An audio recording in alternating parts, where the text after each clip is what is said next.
Her son handed the nurse a check and told her not to get the dosage wrong. Marion Bell, 81 and fading, heard everything from her hospital bed. The nurse took the money. Then she took notes. By the time the morphine was measured, so was his intent. She lived. And when he walked into court, smiling, she was already on the witness list. We're about to begin, but if you'd like, share where you're joining from. It reminds me this story doesn't echo into silence. It lands somewhere real.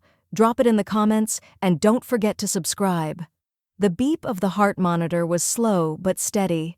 Too steady. It hummed like an unwanted guest, lingering in Loretta Miles's ears as she peeled her eyelids open against the sterile overhead light. Her throat burned. Her mouth tasted of metal and bile. The hospital ceiling stared back at her, beige and impersonal. Then movement. A shadow in scrubs leaned over her IV line, fingers twitching as they adjusted the drip rate. Loretta blinked harder. It was Chantel, pale, sweating through her uniform. Her hands shook as she turned a valve that clicked too fast. "You're awake," Chantel whispered, voice quivering. Loretta's lips cracked as she formed the question, "What happened?" "You reacted wrong," Chantel murmured, eyes darting to the door. I need to fix it before the doctor rounds." Loretta's gaze slid to the IV bag. Her instincts flared, cold and professional. Once a nurse, always a nurse. And that drip rate? Wrong. That dose? Way off. She didn't remember authorizing anything like this. Hell, she didn't remember asking for any sedatives. Her veins tingled, a numbness crawling down her arm like an itch she couldn't scratch.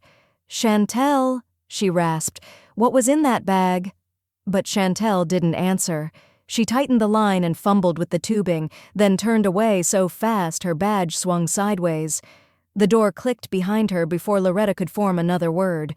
A moment later, the doctor walked in, a man she didn't know, flipping through a chart with lips pursed tight. "Mrs. Miles, good to see your eyes open. That was close. You had what looks like a reaction to a duplicated dose of midazolam. It's rare, but dangerous at your age." Loretta's stomach dropped. She swallowed, trying to sit up. "I didn't take any." The doctor glanced at her, puzzled. "Your chart showed the dose logged at 9:30 last night. It matches the records." "No," Loretta said, strength returning to her voice. "I never asked for anything to help me sleep." He didn't argue. He just made a note and smiled like he was humoring a senile woman. When he left, silence filled the room again, except for the low hiss of oxygen and that same cursed beeping. Loretta stared at the IV bag still half full above her head. Something wasn't right, and she didn't need charts or polite doctors to tell her what her own body already knew. She'd been drugged. And not by accident. Footsteps echoed from the hallway. This time, familiar ones, measured, deliberate. A woman stepped into view in a charcoal gray pantsuit, her silver hair pulled into a twist that hadn't budged all morning. "Miriam K." Loretta exhaled slowly. "God, you came fast." "I do that when someone tries to kill my oldest friend," Miriam said without a smile, setting her leather satchel on the chair beside the bed. "You didn't fall into this, Loretta. Someone pushed." Loretta studied her friend's face. There was no softness there today, just something steely and coiled beneath the surface. "I woke up feeling like I'd been hit by a truck," Loretta whispered. "Then I saw Chantel at my fourth. Scared as hell." Miriam leaned in, voice low. "We'll figure it out, but first you need to stay alive." Loretta looked toward the window. A breeze moved the blinds gently, just enough for her to see the reflection in the glass. Herself, gaunt, paler than usual, but not broken, not yet. From the table beside her bed, her phone buzzed once, screen lighting up with a number she didn't recognize. She reached for it with trembling fingers. A text flashed across the screen. "He offered me 20 grand. I didn't do it, but I need to talk. See." Loretta's breath caught. Her hand tightened around the phone as she looked up at Miriam. "We're not guessing anymore," she said coldly. "We're hunting." The next morning, Loretta insisted on her reading glasses. Miriam handed them over without asking questions. "Let me guess," Miriam said, pulling up a chair beside her. "You're going straight to the logs." Loretta nodded, already flipping through the leather-bound notebook she'd insisted be kept at the nurse's station. A daily ritual for her, even in retirement. Document everything. Old habits die harder than old nurses. Her hands were slower now, fingers stiffer than they used to be, but her eye was as sharp as ever. Here. Her finger landed on the entry for 9:30 p.m., the night of the overdose. That's not my handwriting. Miriam leaned in. The pen pressure was wrong. Lighter, the loops too round. Someone had forged the entry. Midazolam, 2 milligrams, per patient request. I never requested a damn thing, Loretta whispered. Miriam said nothing. She pulled out her phone and began taking photos, one after the other. Loretta's phone buzzed again. Unknown number. She opened it. Burner. He offered me $20,000. I stalled. He said, no witnesses. I recorded part of it. I don't know what to do. Miriam read over her shoulder. She's scared. She should be, Loretta said, then hit forward and sent the message to Miriam's encrypted legal inbox. I want that backed up 6 ways to Sunday. Miriam nodded, already opening her laptop. I'll start pulling your financials too. If money changed hands, there's always a trail. Texts like that, voice memos. We're going to need everything. Loretta stared at her reflection in the black screen of her phone. He knew I kept that log, she murmured. He's seen me update it. Hell, he's mocked me for it. Miriam kept typing. Loretta leaned back and closed her eyes for a beat. Derek's visits replayed in her mind like a highlight reel she'd never agreed to watch. Rushed hugs, guilt-coated smiles, the way his eyes never stayed on her for long, but always seemed to linger on the locked cabinet in the corner of the room. He'd brought her soup 3 days ago, clam chowder, her favorite, except it was cold in the center. He'd barely sat with her 10 minutes before checking his phone and ducking out, saying something about traffic and invoices. He hadn't even kissed her goodbye, just tapped her arm and said, rest up. And now a bribe. A hit. From her own flesh and blood. Miriam tapped the table to get her attention. Loretta, I need to ask, do you have power of attorney records on file? I do, she said. Old ones. From when Walter was alive. Derek never updated his copy, though. Thought it was a nuisance. Well, that nuisance may be the only reason you still own your house, Miriam replied. We need clean documentation. Updated. You name me or someone you trust. Loretta narrowed her eyes. You. Miriam looked up. Loretta, that puts me in the center of this. That's exactly where I want you, Loretta said, and Derek can rot in the sidelines. Outside the hospital room, rain had started to patter against the window. Gentle at first, then harder. A summer storm rolling in without warning. I'm going to ask Chantel to come in, Miriam said. Not to the hospital yet, but somewhere quiet. If she has that voice memo and if she's ready to talk, we have grounds to press charges. She's still scared, Loretta said. She should be, but fear's a doorway. Either you walk through it or it locks behind you. Loretta turned her head toward the rain. Her hand curled over the edge of the bedside table. I know Derek. He won't stop just because it didn't work the first time. Miriam looked at her. That's why we don't wait. We build a case before he realizes we're building anything. There was a pause. Then Miriam leaned in, her voice low, lethal. But to do this right, we need Chantel's full testimony. We don't get that. We have nothing. Loretta didn't flinch. A new buzz broke the silence. Another message from the burner phone lit up the screen. He's getting suspicious. I'm running out of time. Loretta stared at it, her pulse quickening. She's either going to save me, she said quietly, or go down with him. The next visitor didn't knock. Just barged in like it was a Sunday pot roast, and not a hospital room in the middle of a criminal storm. Ma! Derek's voice boomed, too loud, too cheerful. There she is! You scared me half to death. Loretta swallowed her nausea. It wasn't from the meds this time. He carried a plastic bag from the corner deli, her favorite, their old spot.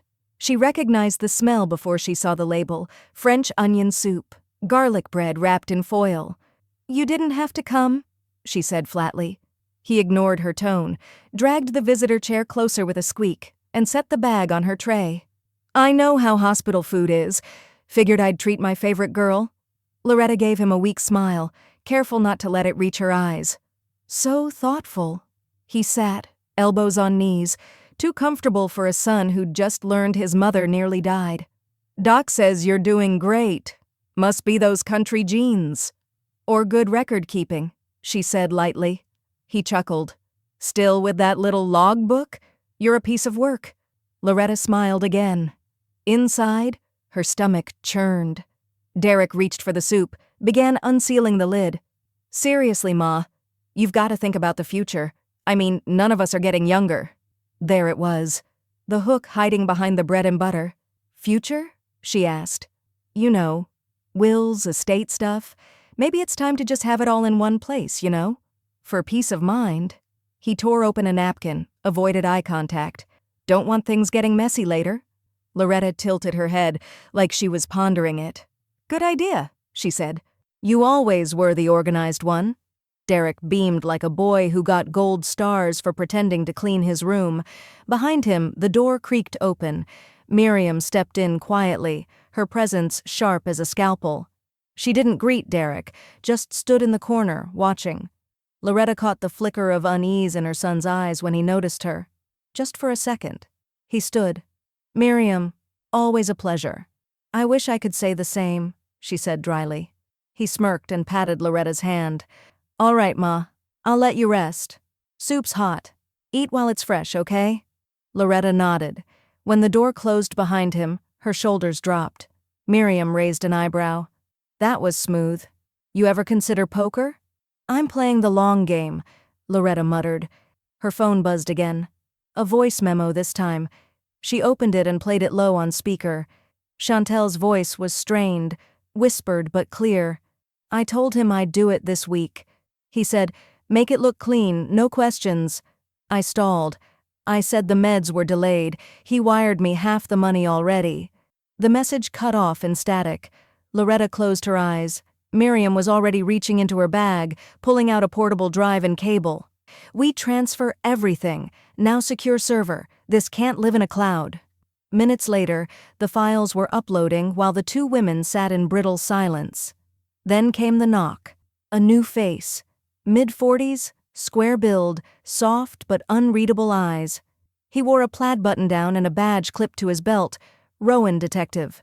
I'm Officer Rowan, he said, stepping inside without fanfare. Ms. K sent me the memo. I just reviewed the audio. Loretta sat straighter. Can you confirm it's him? Rowan nodded. Voice analysis software confirms with high likelihood that it's Derek Miles. You have enough here to start a file, but it's fragile. It depends on her. Chantel, Loretta said softly.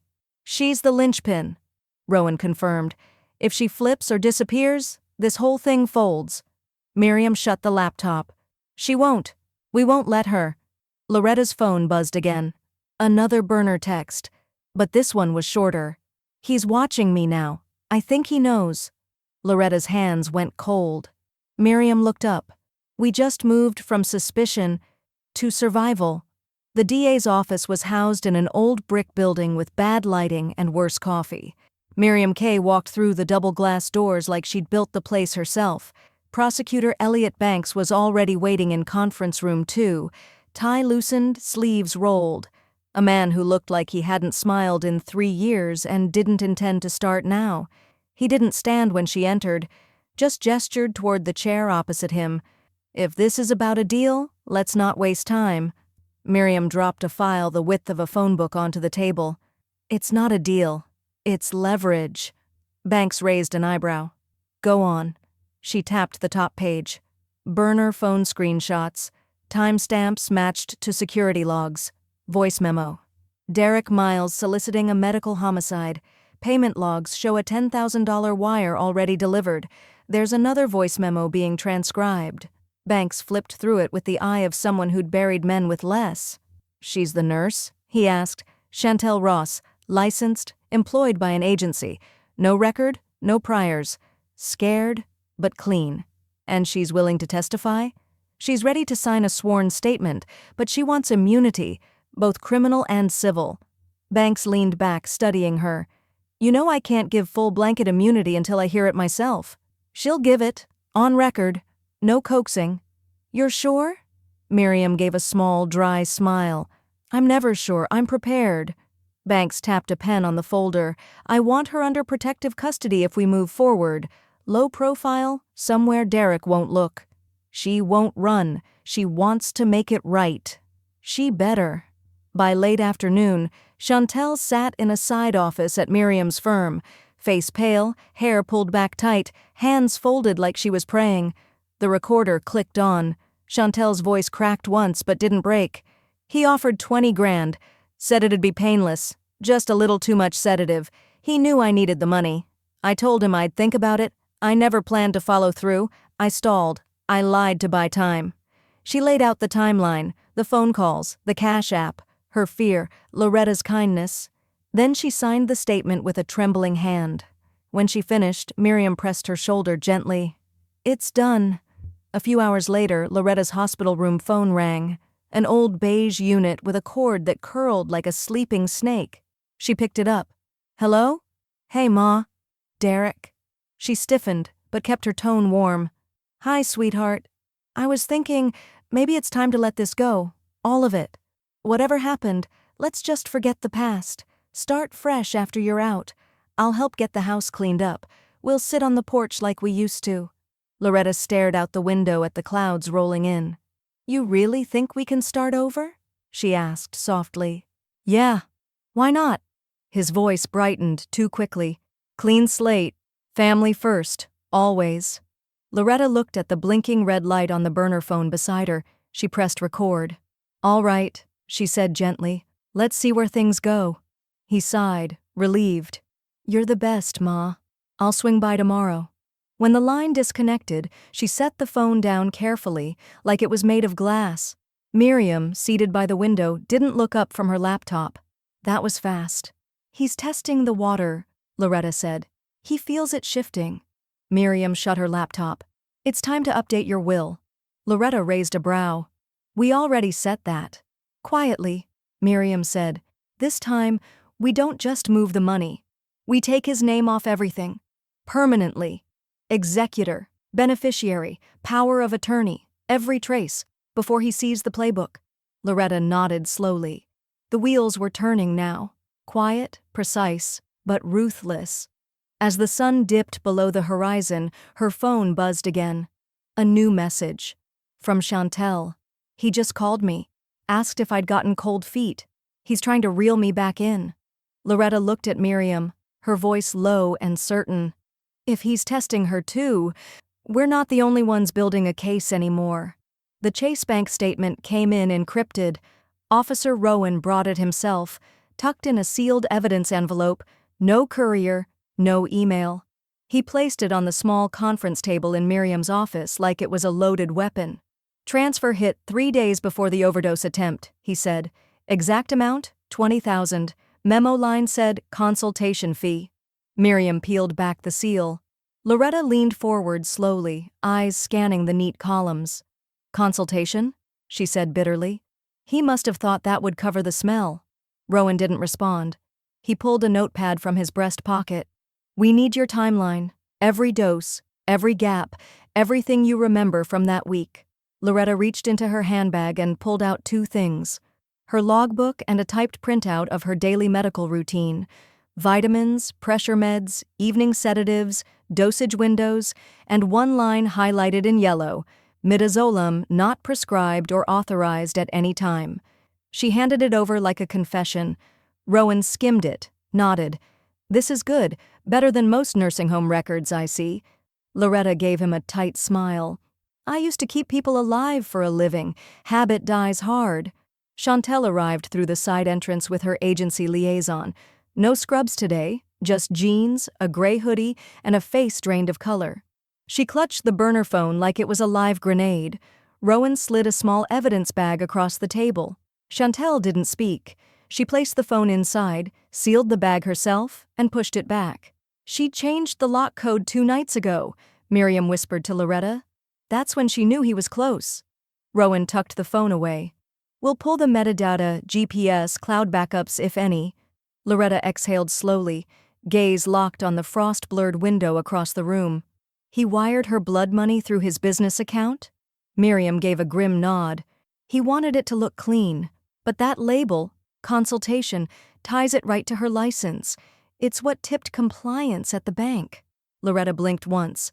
He's sloppy when he's impatient. She reached for the final folder sitting beside her tea. Already notarized, already signed by 2 witnesses. Her new estate documents. She flipped it open, removed the top page, and handed it directly to Miriam. Executor, everything. Don't let anyone near it but you. Miriam hesitated. Loretta?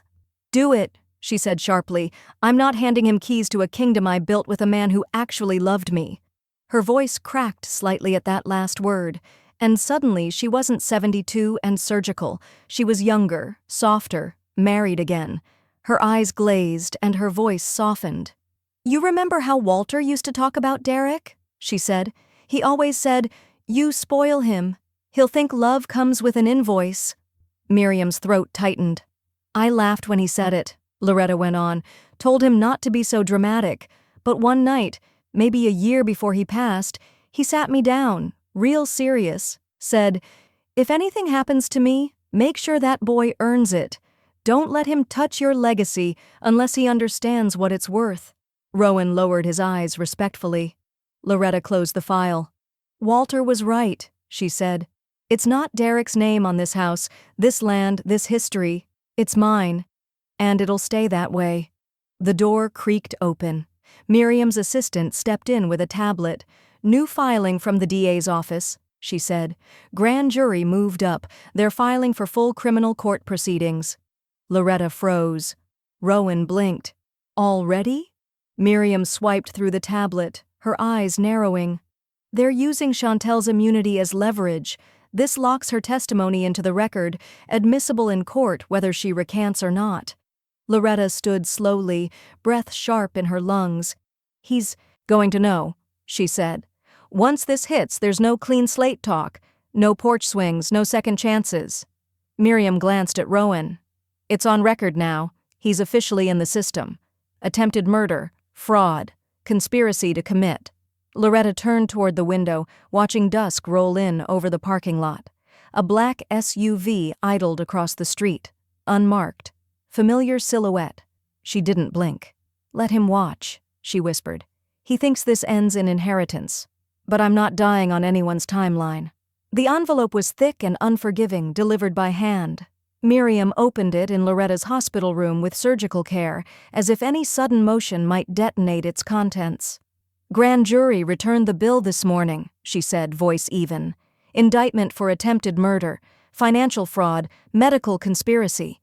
Loretta didn't flinch. She sat upright in bed, eyes clear, voice even. Took them long enough. Miriam laid the papers gently on her lap. He's officially under pre-trial investigation. The prosecutor will move to have him picked up for questioning within the next 48 hours. Outside the window, a lawn crew was trimming hedges. Loretta watched the blades spin, chewing through branches like time itself, methodical, irreversible. He'll run his mouth first, she said, then run altogether. 3 hours later, he did the former. Local radio picked up the first statement, a pre-recorded phone interview with a morning host who owed Derek favors from his failed HVAC business sponsorship. My mom's confused. She's 72. She's been in and out of hospitals, meds, machines. People forget. They make mistakes. Doesn't mean someone tried to hurt her. The host chuckled nervously.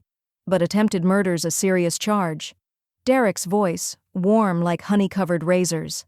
I love my mother. I visit her more than anyone.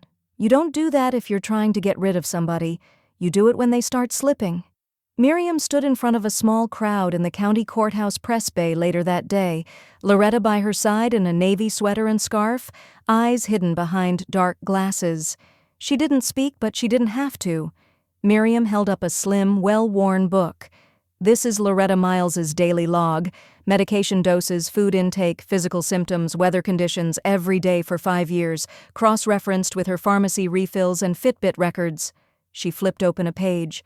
3 days before the incident, she wrote, quote, Derek brought soup again. Didn't stay long. Watched the cabinet. 3rd time this month. End quote. The reporters went quiet. Even the clicking stopped. By the following evening, Derek's high school buddies had scrubbed him from their Facebook photos. One former friend posted a vague status. Some folks don't understand karma till it walks in through the front door wearing a warrant. His wife, Melissa, deleted her profile altogether. Word around town was she'd packed up and left with their daughter to stay with her sister near Raleigh. Loretta didn't say anything when Miriam told her, just nodded once and turned back to her tea. She waited until the sun went down before calling the DMV. "I need the title transferred," she said. "The Ford Escape. I want it off my name by morning." "It's in your son's possession, correct?" "Yes, but it's mine. I paid cash. No lien. You'll see the proof in your system." There was a pause on the other end. "We can start the surrender process. You'll need to fill—" "Already done. I just need the plate pulled. If he drives it, it's on him now." The house got quiet after that. Hazel, the night nurse, checked her vitals and fluffed the pillows without asking questions. Miriam worked quietly by the window, typing up a summary to forward to the DA. Loretta sat in bed, watching the fire from the little electric heater curl orange in its tin belly. Everything burned slower now, but it burned. She opened her journal, the newest one, leather-bound and still fresh. She wrote one line, "He gambled on me forgetting. But I was born remembering." Then her phone buzzed. Unknown number. Just 4 words. "You made a mistake." No name. No context. But she knew the tone. She knew the threat. And she knew exactly who sent it. She turned the screen toward Miriam. "He knows it's real now," Loretta said. Miriam looked up from her laptop, face unreadable. "No," she said quietly. "Now he knows it's permanent." The courthouse smelled like floor wax and old paper. Cold air drifted through the lobby vents with the bite of something institutional. Loretta had been in courtrooms before. Nursing lawsuits, malpractice cases, once even a landlord dispute. But never like this, not when her son was the one in shackles. She sat in the second row, Miriam to her left, Hazel to her right. Hazel's hand rested gently on her forearm, a quiet tether. The woman didn't speak, didn't pry. She was simply present, a steady warmth in a room made of concrete and judgment. Derek shuffled in, hands cuffed, eyes hollow. His orange jumpsuit looked out of place against the dark wood paneling. He didn't look toward Loretta, not even once. The bailiff's voice echoed through the room. "Case number 2300451, State of North Carolina versus Derek Miles." Prosecutor Elliot Banks stood, crisp in a navy suit, one hand resting on a thick manila folder. "The defendant is charged with 1 count of attempted first-degree murder, 1 count of financial fraud targeting an elder, and 1 count of conspiracy to commit felony harm through medical manipulation." Loretta didn't blink. Derek's court-appointed attorney, a man who looked like he'd rather be anywhere else, rose. "Your Honor, Mr. Miles pleads not guilty to all charges." There was no gasp from the courtroom, just the quiet click of a journalist's pen and the rustle of paper from the press section. The judge, a woman with crow's feet and no patience, looked over her glasses. "Noted. Bail is set at $350,000, bond only. Defendant is not to contact the victim or associated witnesses in any way, directly or through intermediaries." Derek's lips twitched. Just for a second. That old arrogance surfaced, then vanished beneath the weight of the moment. From the side door, Chantel entered, escorted by Officer Rowan. She wore a navy dress coat, hair pinned back.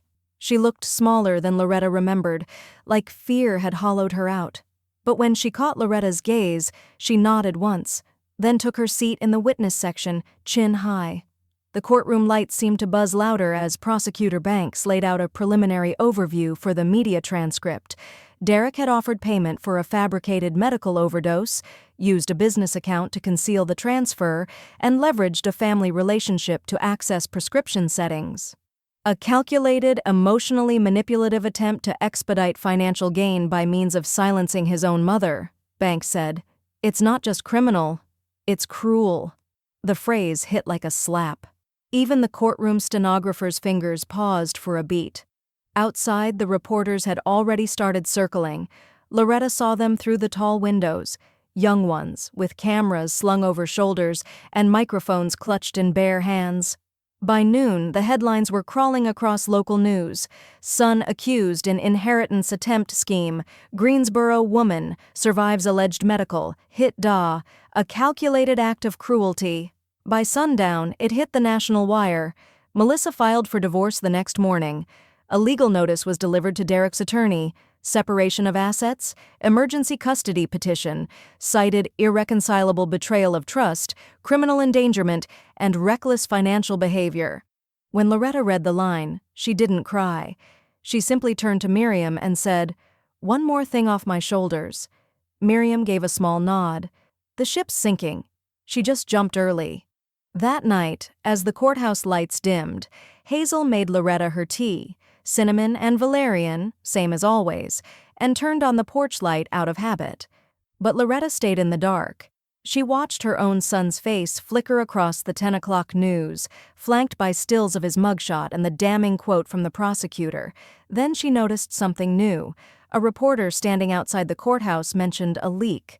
A source close to the investigation confirms the prosecution may be adding new charges based on electronic communications and an alleged second attempt.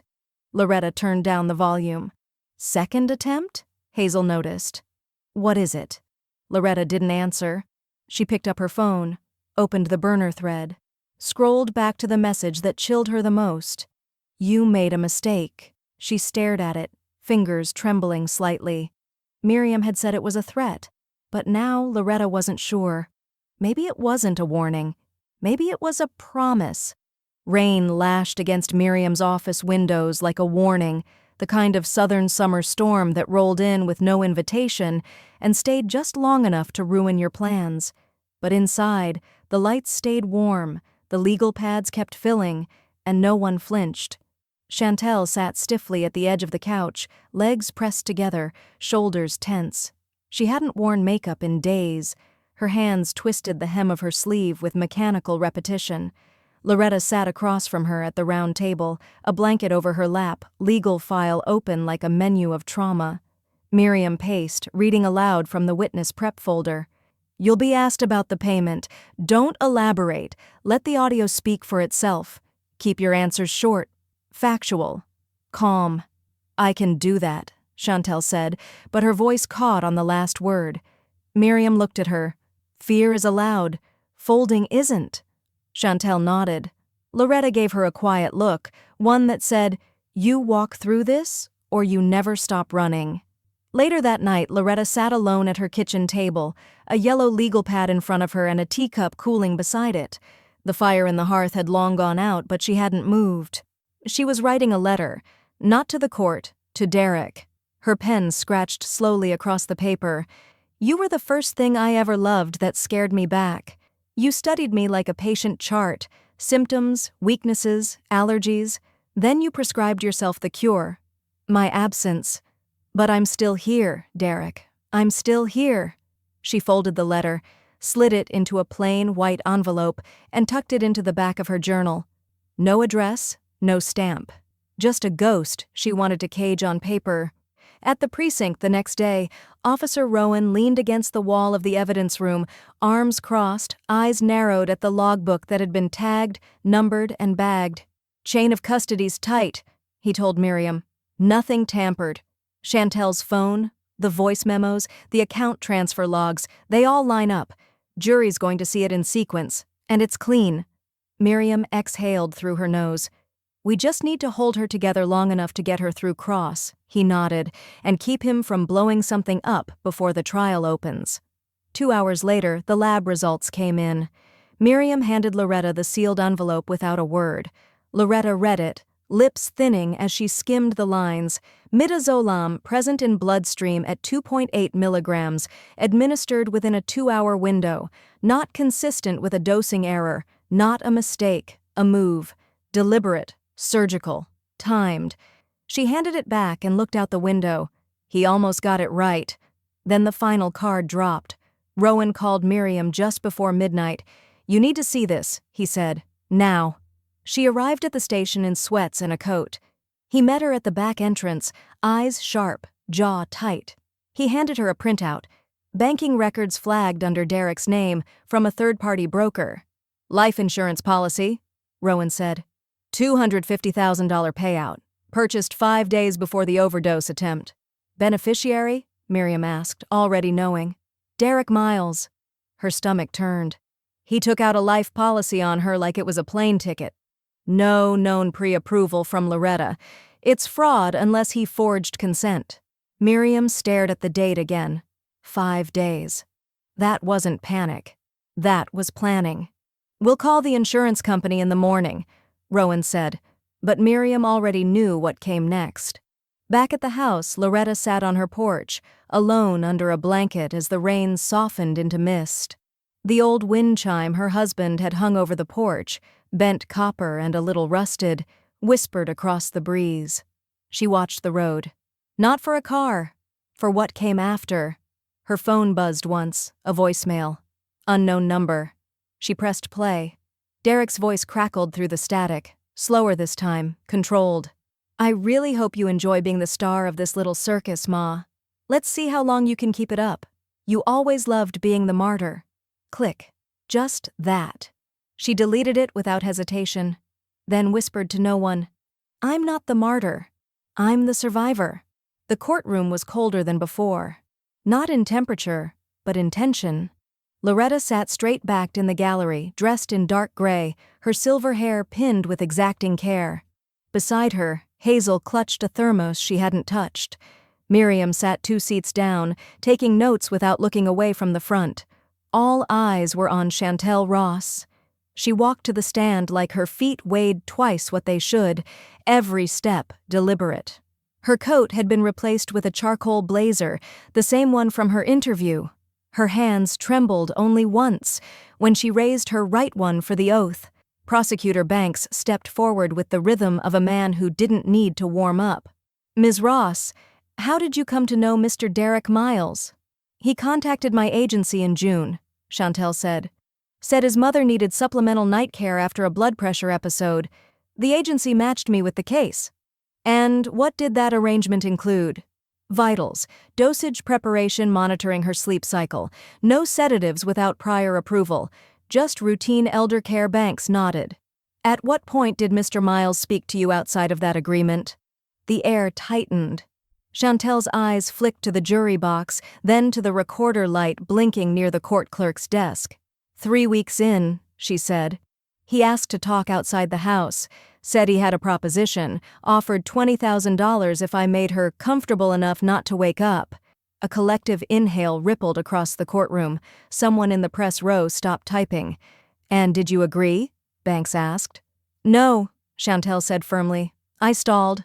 Said I'd need time. I didn't know what to do, but I never intended to hurt her." He walked to the evidence table, picked up a small Bluetooth speaker, and pressed play. Derek's voice poured into the room. Confident, casual, unmistakably cruel. "Just ease it in the drip. She's been tired anyway. It'll look natural. You'll be gone before they even notice. 20 up front, 10 when it's done. It's painless. It's clean." When the clip ended, silence. Echoed like an accusation. Banks let the quiet hang. Then, "Ms. Ross, why didn't you go through with it?" Chantel's mouth quivered, but she kept her chin up. "Because of her. Loretta," she said, turning her head slightly toward the gallery. "She reminded me of my own mother. The way she thanked me, the way she noticed when I looked tired. She asked if I had enough to eat." She swallowed hard. "She's the only reason I didn't do it." Banks nodded, stepped back. No further questions. The judge looked to the defense table. Derek's attorney, a man whose tie looked tighter than his expression, rose slowly. "Ms. Ross," he said, "you're here today under an immunity agreement, correct?" "Yes." "You were paid money by my client. Did you spend any of it?" "No," she said. "I saved it as evidence, and turned it in." "You recorded him without consent?" "Yes." "You misled him, strung him along." "I protected her," Chantel said, voice rising for the first time. "And myself." The lawyer opened his mouth, then paused. He closed his folder. No further questions. Chantel looked down as she stepped off the stand, then glanced back once, straight at Loretta. Her eyes filled, but she didn't break. "She didn't deserve any of it," she said, not to the court, but to the woman who had once offered her tea and asked about her shift. Loretta's eyes misted. One tear slipped quietly down her cheek. Derek never looked up. He stared at the floor like it might forgive him. Later that afternoon, the jury was dismissed for the day. But they didn't file out like a pack of strangers. They left in fragments, some pausing by the prosecution table, others glancing at Loretta as if she'd been recast from victim to symbol. In the hallway, a mother gripped her teenage son's hand a little tighter as they passed the courtroom door. And in the evening news coverage, something shifted. Public sentiment tipped. They didn't just believe her. They began to grieve with her. Loretta sat at her kitchen table that night, the folded letter to Derek untouched. She didn't add to it. She didn't need to. The final word had already been said. Loretta walked to the witness stand with the same careful steps she once used to carry a tray of morphine in a trembling ward. Balanced, quiet, precise. The bailiff held out the Bible. Her hand didn't shake. "Do you swear to tell the truth, the whole truth?" "I do." The oath sealed like a door closing behind her. She eased into the chair, hands folded in her lap. Her scarf was dark navy. Her expression unreadable. Prosecutor Banks approached slowly. No theatrics. Just presence. He adjusted his glasses, then nodded once. "Mrs. Miles," he said, voice calm. "Do you remember the night of July 14th? "Yes," Loretta replied. "It was humid. I'd just finished my crossword. Hazel had left early. Chantel was on the night shift. Can you walk us through what happened?" Loretta's voice didn't tremble. "I was reading in bed when I felt lightheaded. At first I thought it was just my blood sugar, but then my arms went cold. My vision narrowed, like looking through the wrong end of binoculars. My body didn't feel like mine anymore." She paused, her gaze not on Banks, not on the jury, but somewhere beyond the courtroom, as if watching herself from outside. "I remember trying to say something. I don't think the words came out. I tried to sit up, but my body felt like it had been poured full of wet cement." Banks didn't interrupt. Loretta looked at the jurors now, directly. "And I remember one thing more clearly than anything. I hadn't taken anything. No medication, nothing new. I had a bottle of water on the nightstand, a crossword puzzle on my lap, and I remember thinking, this wasn't a mistake." The jury leaned forward, almost collectively. Banks stepped closer. "You've spent most of your life in nursing. Would you say you're familiar with how sedatives behave?" "I could list contraindications in my sleep," she said. "I've monitored hundreds of patients through recovery, and I've charted how midazolam interacts with blood pressure meds in elderly women, and I knew, right then, what had been done to me." He nodded. "Let's step back. You raised Derek alone, correct?" Loretta gave a small nod. "His father, Walter, died when Derek was 7. Brain aneurysm. One minute he was weeding the garden, the next he was gone. And from that point forward, I worked doubles, nights. I did what I could. He was a smart boy, curious, charming, and when he wanted something, he'd find a way to get it." Her voice thinned at the edges. "I gave him everything," she continued, gaze distant again. "A car when he didn't deserve one. Tuition even when he changed majors 3 times, a down payment on his first condo, bail once." She paused. "And I think somewhere along the way he stopped seeing those things as gifts. He saw them as dues."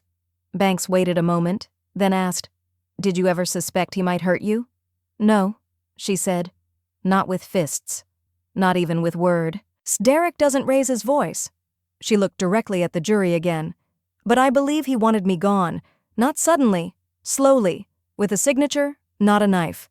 Gasps echoed quietly from the gallery. Loretta didn't blink. Banks stepped back. "No further questions." The judge looked to the defense. Derek's lawyer stood but didn't move from the table. "No cross at this time, Your Honor." The judge gave a small nod. "You may step down." Loretta stood, turned, and looked toward her son for the first time. Derek met her eyes. Just for a second. There was no recognition, no apology, just distance, like she was a stranger who'd said too much in public. She returned to her seat, her heart steady. As the next witness was called, a court clerk passed a sealed envelope to the judge. "Just arrived from the insurance fraud division." The judge opened it. Her eyes narrowed. "Counsel, we may need a sidebar. We've just received documentation suggesting the defendant forged consent for the life insurance application." Banks stood instantly. Derek's lawyer didn't move. Loretta leaned forward, breath caught mid-lung. Miriam whispered, "That's forgery. It adds years." But Loretta wasn't thinking about years. She was thinking about the signature, and the fact that her handwriting, her real handwriting, was nothing like the one on that form. They called him Benny, full name, Bennett Calhoun, but no one had used that since high school. Now, in a borrowed blazer and sneakers too clean to be comfortable, he took the stand with the hesitance of a man who already regretted saying yes. Derek's attorney stood like he'd just been handed a life raft. Finally, someone who could put polish on the defendant's name. "Mr. Calhoun," the defense began, "how long have you known Derek Miles?" Benny cleared his throat. "Since 8th grade. We were on the same JV football team." "Would you say you know his character well?" "He's complicated, but yeah, I guess I know him." "Would you describe him as violent?" "No," Benny said quickly. "Derek's not violent." "Would you describe him as a loving son?" Benny hesitated. It was barely a second, but the jury saw it. He always talked about making his mom comfortable, said she worked too hard, that he wanted to take care of things. The defense smiled. "In your experience, is Derek the kind of man who would intentionally harm his mother?" "No," Benny said, but his voice had gone quieter. "No, I don't think so." "Thank you." The lawyer gave a satisfied nod. "Your witness." Prosecutor Banks stood slowly, adjusting his cuffs like the next 10 seconds were just warm-up stretches. "Mr. Calhoun, how often have you seen Mr. Miles in the past year?" Benny shrugged. "Few times. Holidays." "Were any of those gatherings casual? Say, poker nights, drinks with friends?" Benny nodded. "Sometimes." "Did Mr. Miles ever make jokes about money, inheritance, things of that nature?" There it was. Benny froze, the pause too long to be edited out by memory. "I don't know if you'd call them jokes." Banks tilted his head. "What would you call them?" Benny swallowed hard. "He once said, after his mom had a fall, that maybe it'd be better if the will wrote itself." Then laughed. We all laughed. "I thought it was just Derek being Derek." A ripple moved through the courtroom. Banks took a step closer. "Anything else?" Benny stared at the floor. "He called her a walking annuity once, said keeping her alive was like dragging around a pension that never pays out." The judge banged her gavel. "Mr. Banks, that line is stricken from the record. Jury will disregard the witness's last comment." But the damage was done. The jury had already heard it, and they would not forget. After the witness was excused, Miriam leaned toward Loretta in the gallery. Her voice was low, firm. "This jury sees you." Loretta didn't respond. She didn't need to. Her expression said enough. Not smugness, not satisfaction, but a steady, rooted calm. She wasn't winning. She was surviving. And survival had its own gravity. During the lunch recess, Miriam received a new email. Subject line, "Ross v. Miles, civil intent to file." Chantel's lawyer had followed through. Civil claim for emotional distress, medical coercion, trauma-induced employment termination, intent to sue pending outcome of the trial. Miriam showed it to Loretta without a word. Loretta scanned it, nodded once, and turned back to her tea. "She earned that," Loretta said. "He won't get to forget her either." Outside, cameras flashed. Reporters circled the steps like gulls before a storm. One headline already floated across the courthouse monitors. "Defense witness backfires as jury hears walking annuity comment." Another blared on a tablet screen just visible through the courtroom doors. "New documents link Derek Miles to forged policy, public backlash mounts." That night, Loretta sat on her porch again, wrapped in the same heavy-knit shawl she'd worn the day after Walter's funeral. Not because she was grieving, but because it reminded her what fortitude felt like. Hazel brought her a fresh pot of tea and placed a folded note beside it. From Miriam, one line, "Be ready. Closing arguments are next, and Derek's running out of stories." Loretta picked up her cup, stared into the steam, and whispered, "Good. I've still got one more truth left." The courtroom clock ticked loud enough to make itself known. 3 hours. That's how long the jury was gone, long enough to second guess, short enough to feel inevitable. Loretta didn't fidget. She didn't even blink much. She sat like a woman who had nothing left to lose, only truth left to honor. Hazel sat behind her, Miriam at her side, Banks at the prosecution table, tapping a capped pen once every 15 seconds like it was a war drum muffled by time. Derek sat slouched between his attorney and silence. His suit coat was wrinkled. He hadn't shaved. The arrogance he used to wear like cologne had vanished, replaced by something weightless and damp, like sweat that couldn't dry. "All rise," the bailiff called. The jury filed in, faces tight, palms clenched. One juror, a woman in her late 60s, wouldn't meet Derek's gaze. Another, a young man with military posture, looked straight ahead like he was marching through fog. The foreman stood. "We, the jury, in the matter of State of North Carolina versus Derek Miles, on the charge of attempted first-degree murder, we find the defendant." He didn't pause for drama. He just said it. "Guilty." The word cracked through the room like thunder. Derek's head jerked as if it had been shouted. His hands trembled. For the first time in weeks, he looked at Loretta. She didn't look back. The foreman continued. "On the charge of financial fraud, guilty. On the charge of criminal conspiracy, guilty." The judge gave a firm nod. "Sentencing will be scheduled within 10 business days. The defendant's bail is hereby revoked. He will be remanded into custody immediately." Derek collapsed, not dramatically, but slowly, like a marionette whose strings had finally snapped. His knees buckled as the bailiff grabbed his arm and held him up. His attorney tried to speak but only managed a dry rasp. Behind him, someone in the gallery exhaled, a sound so full of tension it felt like a pipe bursting. It was Chantel. She covered her mouth, eyes shining, and leaned into the wall as if the whole courthouse might tip sideways. Loretta didn't turn to look. She stared only at the judge, not because she needed confirmation, because she needed to see what justice actually looked like when it didn't flinch. The courtroom emptied slowly. Reporters whispered their leads into phones. A young intern in a too-big blazer sobbed quietly into her laptop as she typed the story of the day. Banks approached Loretta, face calm but soft. "You okay?" Loretta nodded. "You don't have to speak at sentencing unless you want to." "I'll be there," she said. "Then I'll make sure he hears you." As he turned to leave, Miriam reached into her coat pocket and handed Loretta a wrapped throat lozenge, menthol eucalyptus, her favorite. "You're safe now," Miriam said. "Officially." Loretta took the candy but didn't unwrap it. Instead, she stared at the empty witness stand where so many truths had been born and buried in the span of a few days. She whispered, barely audible, "He tried to write my ending." Miriam heard her anyway. "But you got the last word." That night, the house didn't feel as heavy. Hazel made dinner, cornbread, black-eyed peas, and roasted sweet potatoes. Loretta ate quietly, not because she was tired, but because silence, for once, wasn't the enemy. Outside, the wind chime didn't ring, not even once. No calls came, no burner messages, no threats, just quiet, just the waiting.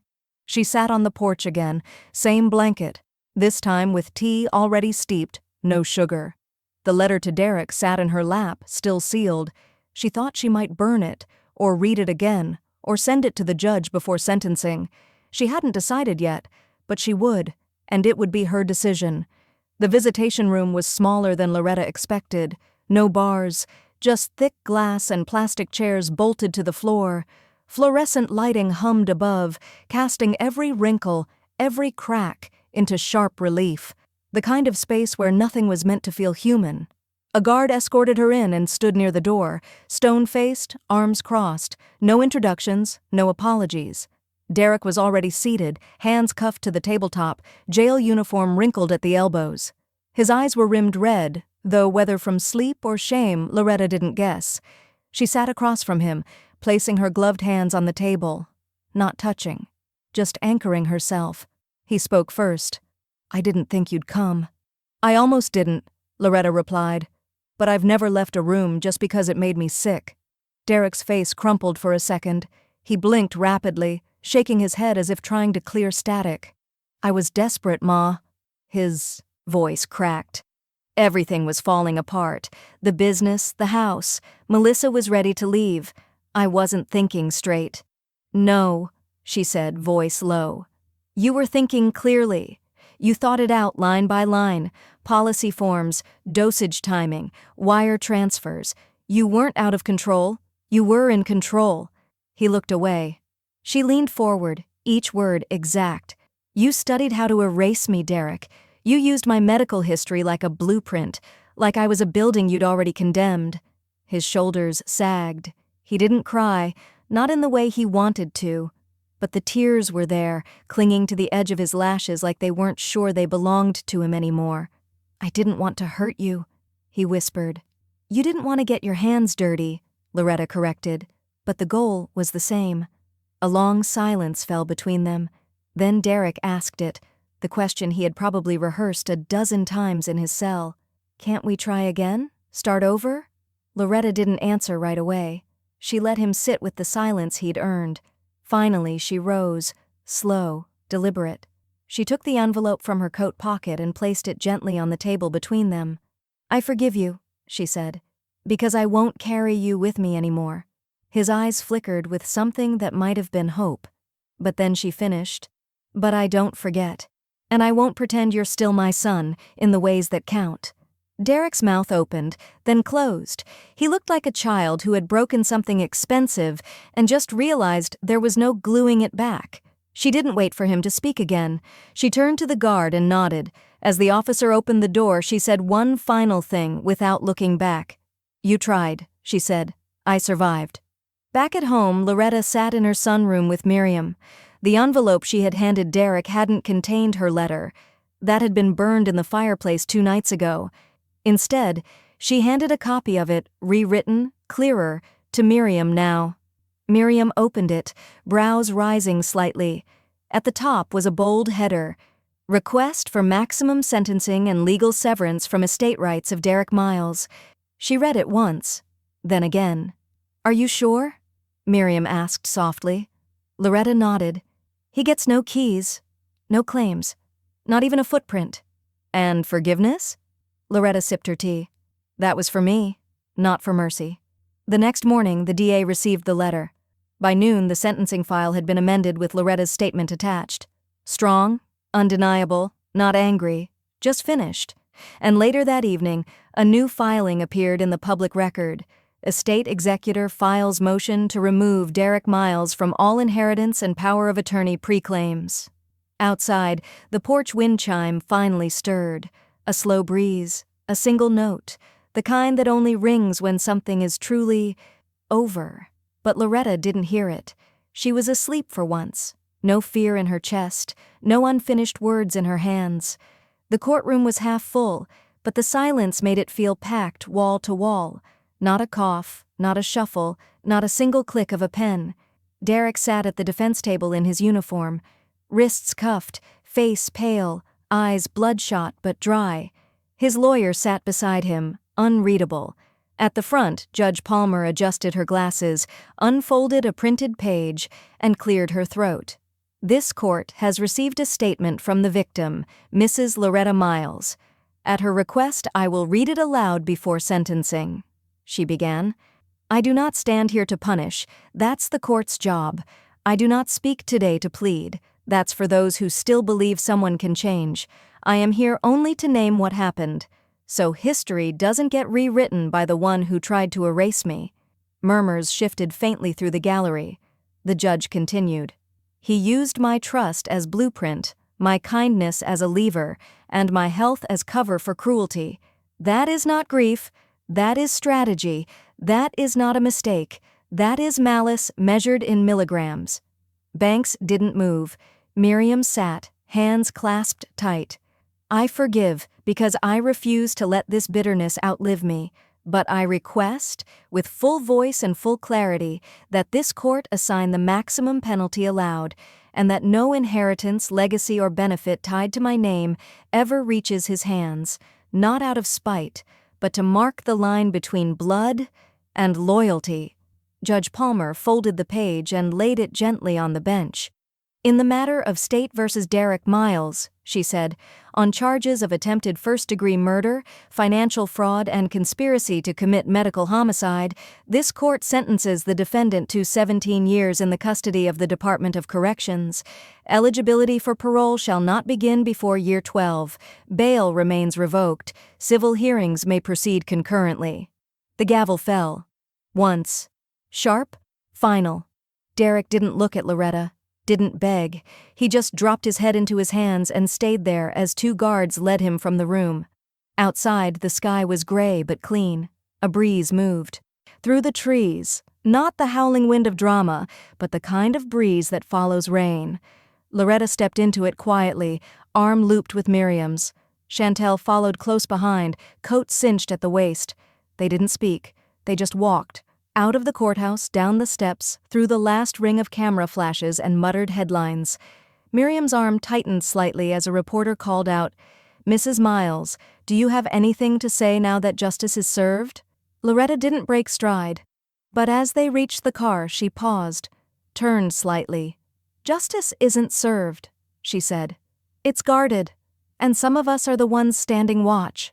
That evening, Hazel greeted her at the door with a warm plate. Baked chicken, collard greens, sweet potato mash, the kind of meal that healed in layers.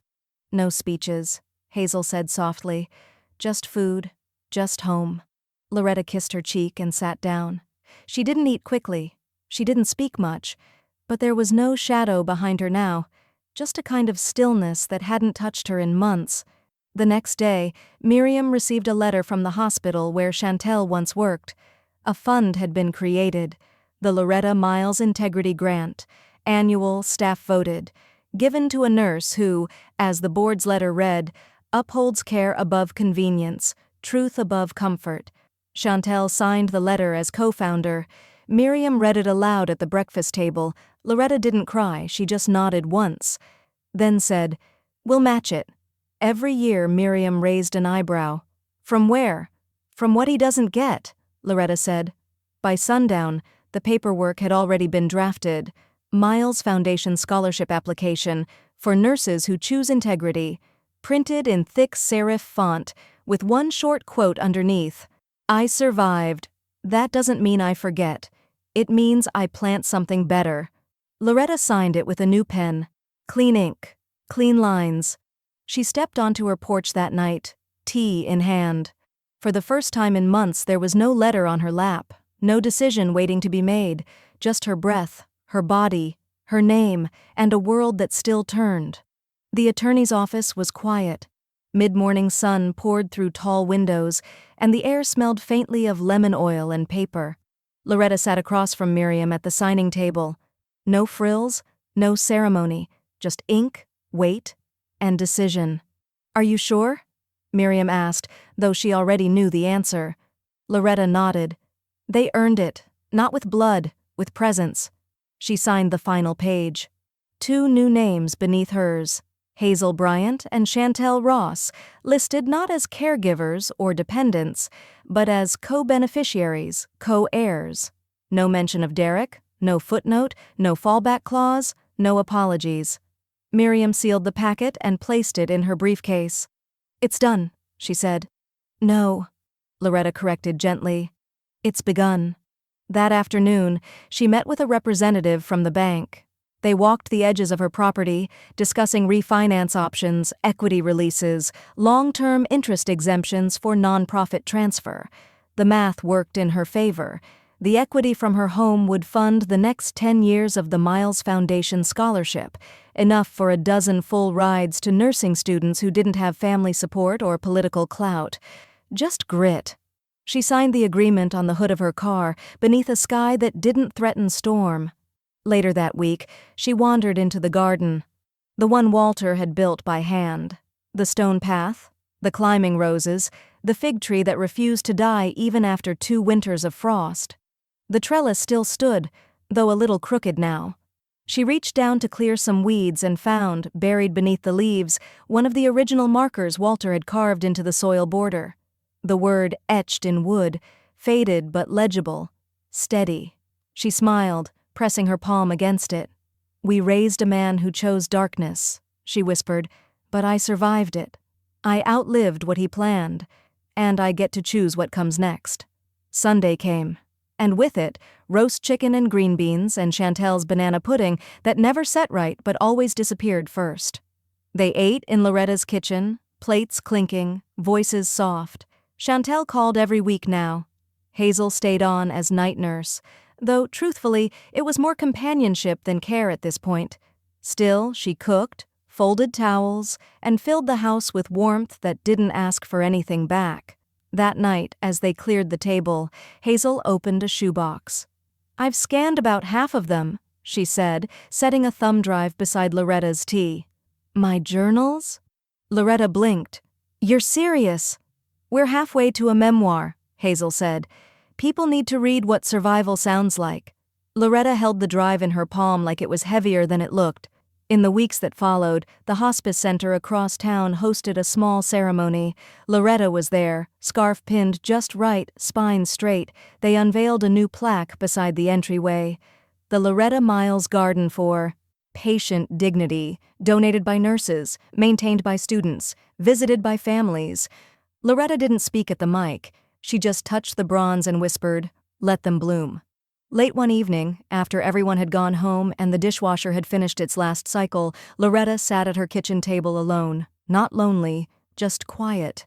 She reread one of her earliest journal entries, scanned now, printed on crisp white paper. "Fear is loud, but clarity whispers, and sometimes it's the whisper that saves you." She folded it and slipped it back into its folder. Then, with slow hands, she turned off the kitchen light and stepped onto the porch. The wind chime danced gently. Hazel had fixed it last week. Loretta looked up at the stars. No letter in her lap, no calls, no dread, just the soft thrum of life unburdened. She whispered, not to the night, but to the part of herself that had waited the longest. "He paid for my ending. I lived to see his, and built better from it."